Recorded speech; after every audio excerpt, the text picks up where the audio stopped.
Good morning. It is Wednesday, November 14th, 2012. Oh my goodness, what a beautiful sunrise. Oh, there are shades of dark clouds above, shades of purple leading to a little bit of orange and yellow and pink clouds to a bright yellowish orange. Oh my goodness. I should have turned somewhere and just shot a picture up the road. I like the wide open pictures, but those happen they happen in more wide open spaces, but there's heavy traffic. I don't like to pull off onto the side of the road in front of people because it's rock on the side of the road, and I don't like to throw rocks up at other people.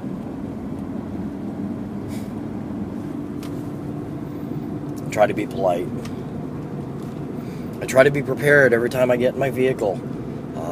I made sure this morning that my bottle of water was out, that my phone was out, that it was set up to just hit the voice memos button and go. Made sure my seatbelt was on. Made sure that my little button that turns my heated seat is on. This Jeep is neat.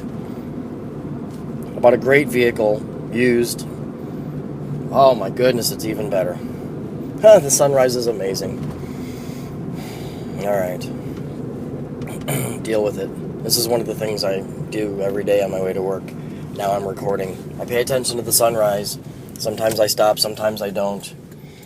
Stopped in various places and taken pictures that I've never put on Facebook, or even some of them kept. Some of them I've let go of that probably were magnificent visions. Oh, like that right there. Alright, bear with me. I shouldn't do this. Yeah, I shouldn't do this.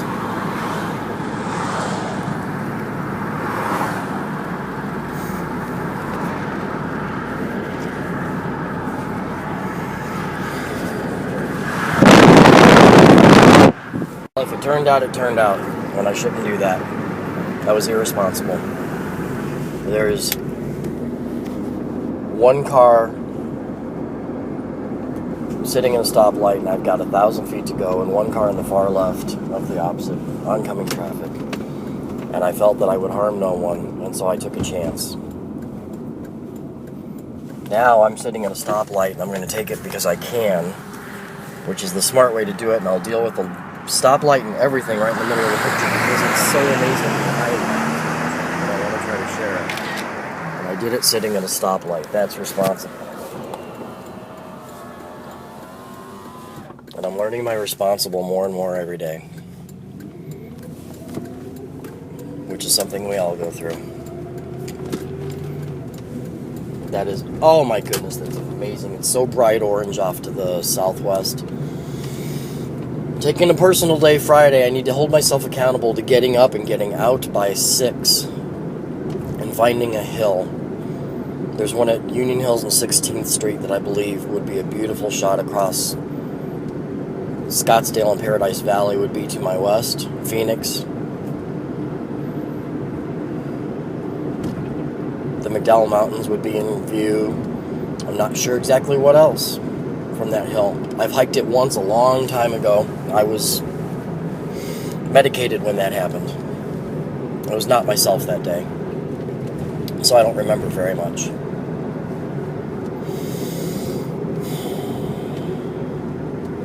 Every day when I leave home, I say goodbye to each one of my kitties, and I tell them that I love them individually, and then I tell them as a unit. And the girls want me to throw a ball so that they can chase it away. And that's the way that they show me that they're out of the closet and that they're not going to try to sneak out the door. The boys, they stay more away from the door.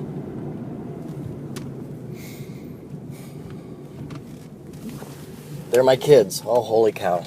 Oh, this is going to be a good picture. I hope. Hang on. Oh, come on. Don't sit in my way, pickup truck. Move it. Now we'll see how that turned out. Alright, we're rolling again.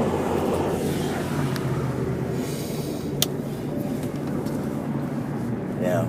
This is why we be careful on the road, because there's an 18-wheeler and a lot of aggressive drivers at this hour. That 18-wheeler is an oversized load and he's moving slow, and I know people are sitting over there to my right just waiting to jump on that pedal and gun it. Thankfully, nobody did. I've learned to never be that guy that guns it like that. It's stupid and irresponsible. You're putting too many lives at risk. Find somewhere in a reasonable distance of everyone where you've got room to stop and hopefully not an idiot behind you tailgating. And if you've got that guy, don't beat him down. Just maintain control. The Mustang behind me responsibly waited to get around me, but he's edgy. That's okay.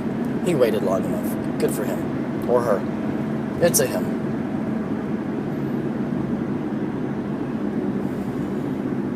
I was never grounded in life. I have an excellent opportunity. Wide open space and a beautiful sunrise. We're going to take advantage of it this morning. Here we are.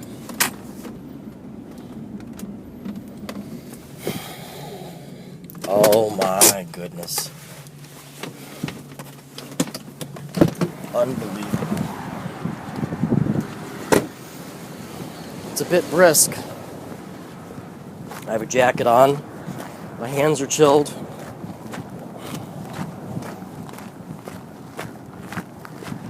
Doesn't hurt.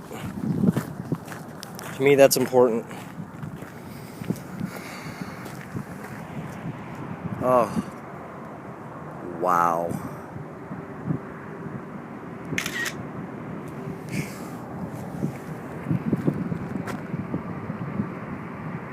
Unbelievable.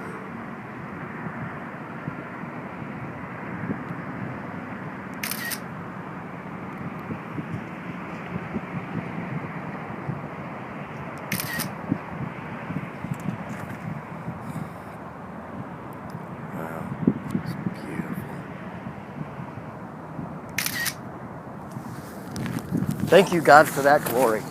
Wow, is this amazing. What a painting.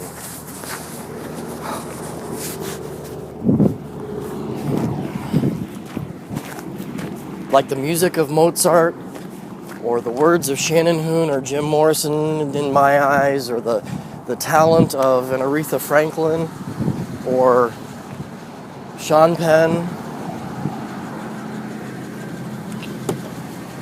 or Bruce Willis, or Ayn Rand, or George Washington. This is amazing. I could look at this all day.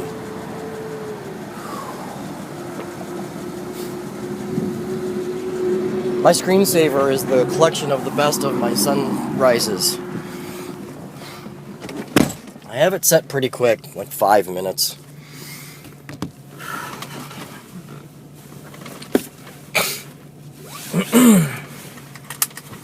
Gets my sinuses going a little, the cold does. I'm going to turn the heat on now in just a little bit.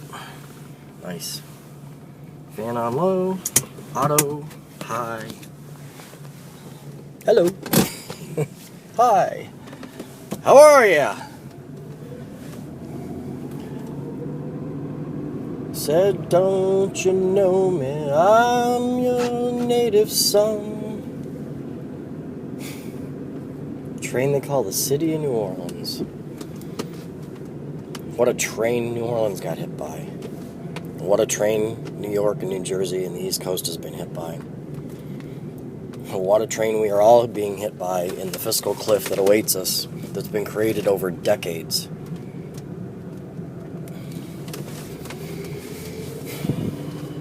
Our government hasn't been responsible to us. It's time they were held accountable. It's not just Barack Obama's fault that we're in this mess. Barack Obama is in charge now. He has been for the last 4 years, and I hope he owns it.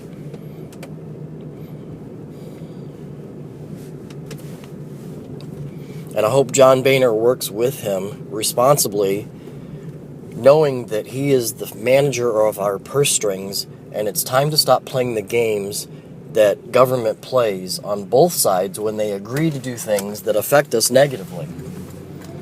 The idea that we will raise revenues and have tax cuts needs to be paid attention to closely, because there is a method the government uses to create revenues that become permanent even when it's said that they are only going to last a certain amount of time. And then we keep needing to raise more revenues because we keep doing more things with government.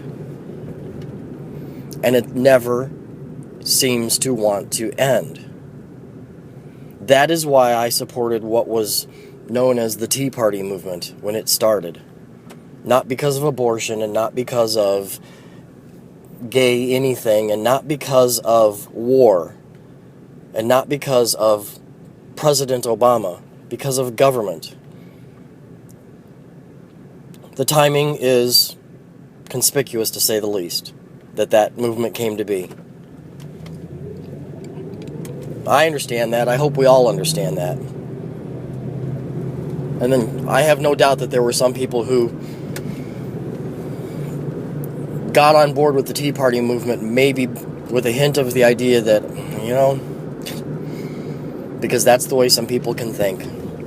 But you know what? He's a smart guy, and he's a good guy. He's a good family man in that respect. I don't really think, maybe even as drastically as I did at one time. Oh, that's beautiful too, but I can't stop here.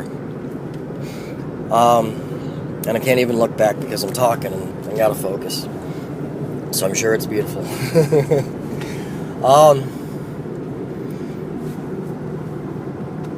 I never for 1 minute thought, a black man can't run this country. And I know a lot of people never thought for 1 minute that, a black man can't run this country. I believe anybody can run this country as long as they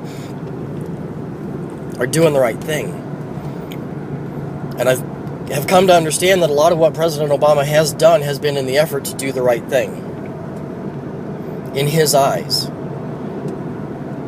I worry that there's a little bit of a set of principles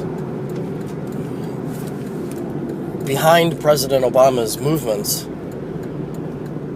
that leads to more of a dependency in society than an individual responsibility in society. I think when you start to guarantee people too much, they become lackadaisical. I think that's a fair word. They stop caring so much. They stop being driven. They stop being passionate about trying to succeed because they know they'll just have it. And I know there's a comfort zone and an ability to stay grounded that many people believe can benefit from that type of societal change. If you don't have to worry about it so much, you can be a better person and live a better life. I believe that the government could move towards that type of society with us and for us if they'll listen to us. A lot of us think that what they need to do is flatten the tax rates and call it what it is and stop playing games. It needs to be permanent. We need to know where we stand. And the government needs to work within those parameters.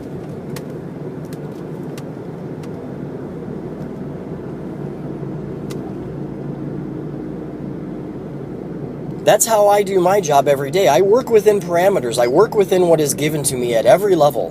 From the drawings that I read and decipher. Help yourself, pal. Sorry I'm doing 38 in a 35 zone. It's alright, you drive a Lexus, you're cool. Maybe he got a good deal like I did. I paid $5,000 for a $35,000 Jeep. It's a 1998, it's loaded, it's beautiful, I love it. I get 14 miles a gallon, and I know it's a gas guzzler, but it serves me in every way I could possibly need. It's wonderful. And someday I'll get one that gets better economy, and maybe one day I'll buy a new one, brand new, when I can do it the right way.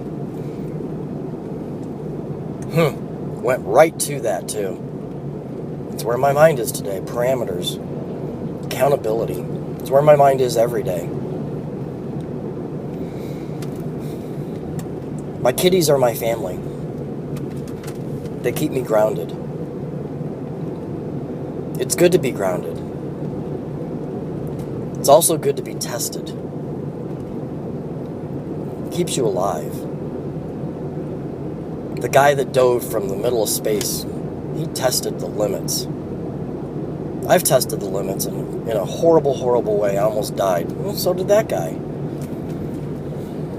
I broke on through to the other side in a bad, bad way for reasons that I'm learning every day and reasons that I'm understanding even more every day. Because to learn them and see them is one, or find them anyway, and see them is one thing, but to understand them is a whole different thing.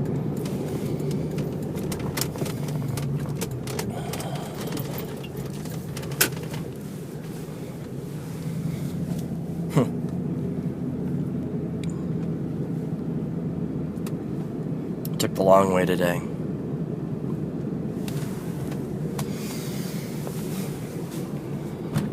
I like this drive much better. Neat little clouds dancing between the buildings to the south.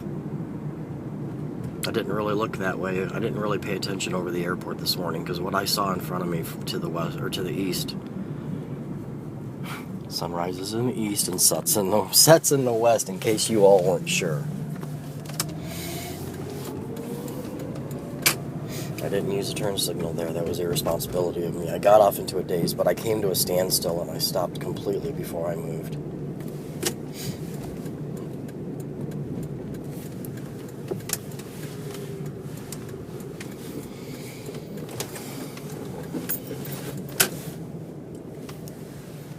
My dad used to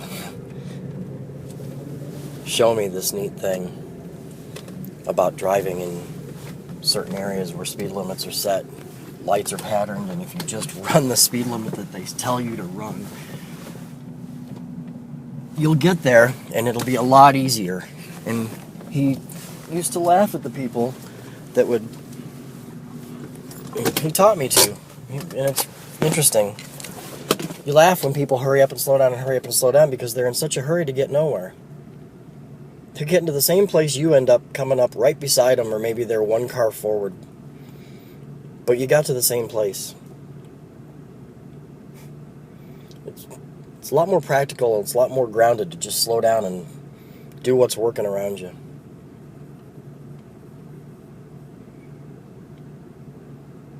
It's looking like I'm right on time, 7 o'clock. What's the phone say? Yeah, so I'm late today. Because by the time I walk in, I'll be clocking in late. I'm allowed to do that once in a while here. Because yesterday I stayed late. Nobody will say anything about the fact that I clocked in at 7:03. Because I've been here a while and I've done the right thing. And there are guys who get paid salaries here who have been here a while and done the right thing too. And sometimes they show up a little late, and sometimes they leave a little early, and sometimes they stay late, and sometimes they come in early.